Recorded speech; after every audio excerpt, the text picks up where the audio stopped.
بسم اللہ الرحمن الرحیم۔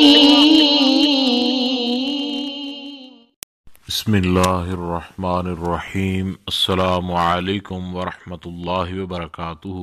بات کریں گے آج محبت کے ایک ایسے لاجواب باکمال اور مجرب ترین وظیفہ کے حوالہ سے کہ جس وظیفہ کے کرنے سے انشاءاللہ العزیز آپ کا محبت کے حوالے سے جو بھی مسئلہ ہوگا، جو بھی پریشانی ہوگی، وہ انشاءاللہ تعالی حل ہو جائے گی۔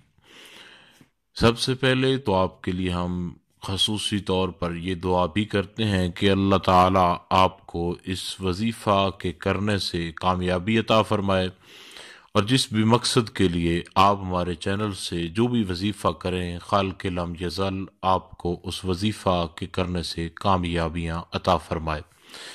احباب گرامی، آپ نے کرنا یہ ہے کہ سب سے پہلے آپ نے وضو کر لینا ہے، اور باوضو ہو کر آپ نے چلتے پھرتے اس وظیفے کو پڑھ لینا ہے۔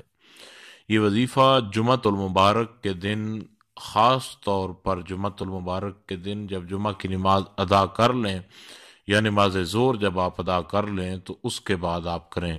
جمعہ والے دن آپ نماز ظہر کے ادا کرنے کے بعد، یعنی جمعہ کی نماز ادا کرنے کے بعد آپ اس کو پڑھیں۔ جمعہ کے علاوہ جب آپ باقی دنوں میں کرنا چاہیں تو پھر آپ اس کو مغرب کی نماز کے بعد کریں۔ یہ وظیفہ انتہائی لاجواب اور باکمال ہے، اور چلتے پھرتے آپ نے اللہ رب ذوالجلال کا اسم ذاتی جو ہے اس کو سورہ اخلاص کا جو دوسری آیہ کریمہ ہے اس کو آپ نے پڑھنا ہے، اللہ الصمد، اللہ الصمد۔ اس کو آپ نے 100 مرتبہ پڑھنا ہے، 100 مرتبہ چلتے پھرتے۔ جمعۃ المبارک کے دن آپ نے ظہر کی نماز کے بعد، اور جمعہ کے علاوہ اگر آپ کرنا چاہیں تو آپ نماز مغرب کے بعد باقی دنوں میں آپ اس کو کریں۔ اللہ الصمد 100 بار، یعنی ایک تسبیح آپ نے اس کی نکالنی ہے۔